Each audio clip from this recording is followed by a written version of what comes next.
है drift velocity के बारे में, संवहन वेग के बारे में पढ़ना। अभी जस्ट पहले हम लोग चर्चा कर रहे थे कि ड्रिफ्ट वेलोसिटी क्या होता है। बताया कि वो है कि जब किसी चालक के छोर के बीच जो है ना तुम विभवांतर उत्पन्न करोगे तो क्या होगा, इसका जो मुक्त इलेक्ट्रॉन होगा वो गति करना शुरू कर देता है, गति करना प्रारंभ कर देता है। इसी इलेक्ट्रॉन के औसत वेग को हम लोग क्या कहते थे, संवहन वेग कहते थे या फिर अनुगमन वेग कहते थे। इसका व्यंजक ड्राइव करते हैं। हमने मान लिया क्या हुआ, ये जो चालक है ना, इस चालक की लंबाई कितना है, l। कोई दिक्कत, इसकी लंबाई l मान लिया है और ये चालक का क्षेत्रफल हमने क्या मान लिया है, a मान लिया है। लंबाई l है, क्षेत्रफल a है, तो आयतन al होगा क्या, आयतन निकाले, लंबाई गुना चौड़ाई गुना ऊंचाई, क्षेत्रफल गुना लंबाई, आयतन निकलता है। इसका आयतन क्या हो जाएगा, a गुना l।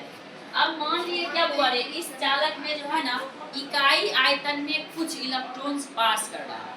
कुछ कितना पास कर रहा है, हमने मान लिया इकाई आयतन में n इलेक्ट्रॉन्स पास कर रहा है। कोई दिक्कत, क्या माने हुआ कि इकाई आयतन में, एक आयतन में इलेक्ट्रॉन्स की संख्या n है, इसका आयतन कितना al है ना। al आयतन में कितना होगा, एक में n है तो al में n गुना al नहीं होगा, तो al आयतन में n गुना al हो गया। अब देखो हम लोग जानते हैं कि आवेश निकालने का फॉर्मूला होता है, शुरू में पढ़े Q बराबर Ne, अरे ना जहाँ पे तुम लोग बता रहे होंगे क्वांटिकन का सिद्धांत, वहाँ बता रहे हैं Q बराबर Ne।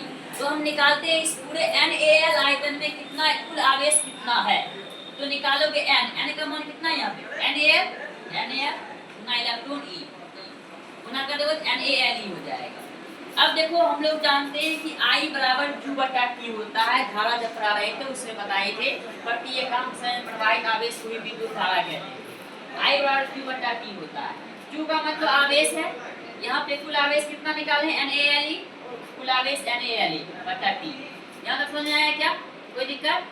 अब वरे यहाँ पे हम लोग जानते हैं V मतलब है ड्रिफ्ट वेलोसिटी, और हम लोग 9वीं क्लास से पढ़ते आ रहे हैं वेलोसिटी बराबर होता है विस्थापन बटा समय, डिस्प्लेसमेंट अपन टाइम।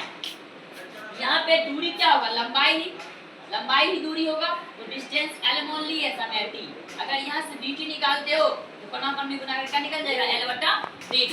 t का मान यहाँ पुट कर दो, t का मान यहाँ से निकाल के लाएं क्या, l बटा bd, पुट करो l बटा bd, ये l खत्म होगा, क्या बचेगा NaE, ये ऊपर चल जाएगा तो bd।